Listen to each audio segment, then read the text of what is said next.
want to tell you a love story.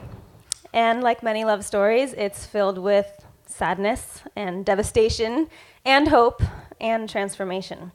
And like the very best love stories, it's about you, because it's about all of us.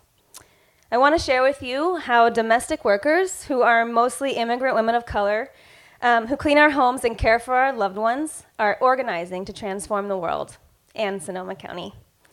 First, who are domestic workers? Domestic workers are mostly immigrant women of color earning a wage, cleaning houses, caring for our children, caring for the elderly, and for people living with disabilities. How many of you have been a domestic worker? All right. How many of you or someone in your family or someone you know have hired a domestic worker? Okay, there we go.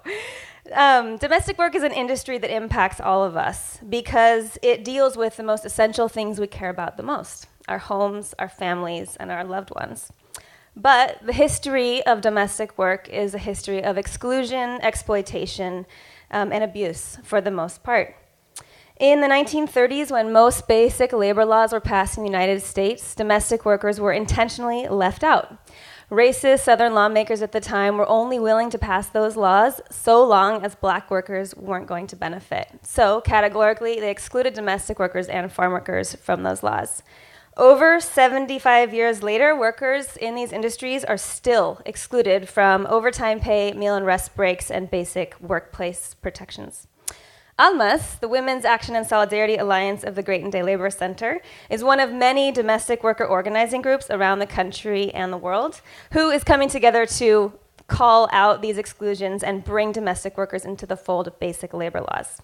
By joining together with other domestic groups around the country and the world, ALMAS is part of a growing global network of domestic workers who are committed to transformative organizing, a model of organizing that is rooted in love, interdependence, and justice for all people. To engage in transformative organizing means to embody a commitment to both personal growth as well as social justice. ALMAS members and domestic workers organizing globally and nationally see their struggle in the context of the struggle of their employers and recognize an interdependent relationship between their own value and the value of the people they care for. Take Dora, a member of ALMAS here in Grayton.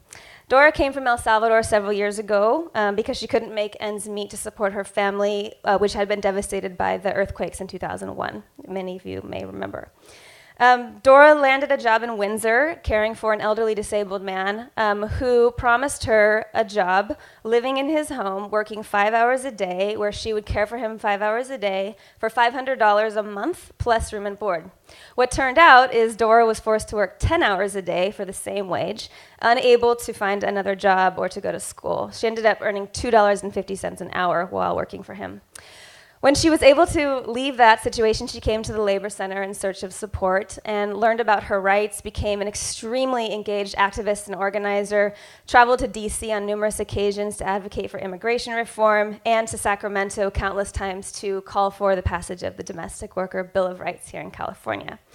Dora could have gone and demanded past wages from her employer, but instead of doing that, she returned to him, informed him of his responsibilities as an employer, engaged with him in conversation about her rights as a worker, and returned to work for him under her own rules. So what can you do to support this movement? You can create relationships with domestic workers out of respect and love. When there is a call to action, you can act. Your letters do really matter. And the good news is that domestic workers are winning. Just this year alone, federal regulations passed to include domestic workers in the Fair Labor Standards Act for the first time in 76 years because of this movement. Governor Brown signed the Domestic Worker Bill of Rights in September, making California the first state to extend weekly overtime pay to all domestic workers. Woo-hoo! And other states are doing the same. There are victories in Hawaii and New York, and future campaigns in Massachusetts, Illinois, and elsewhere. So domestic workers are not only organizing for better working conditions for themselves, they're challenging us to look at the ways we care for one another, and they're forcing us to see them as partners in creating a more just and beautiful society. So to hire a domestic worker or day laborer, you're welcome to visit us at the Labor Center 7 mornings a week. You'll definitely find partners in creating a more beautiful and healthy home, but you may even find partners in creating a more just and loving world to live in. Thank you.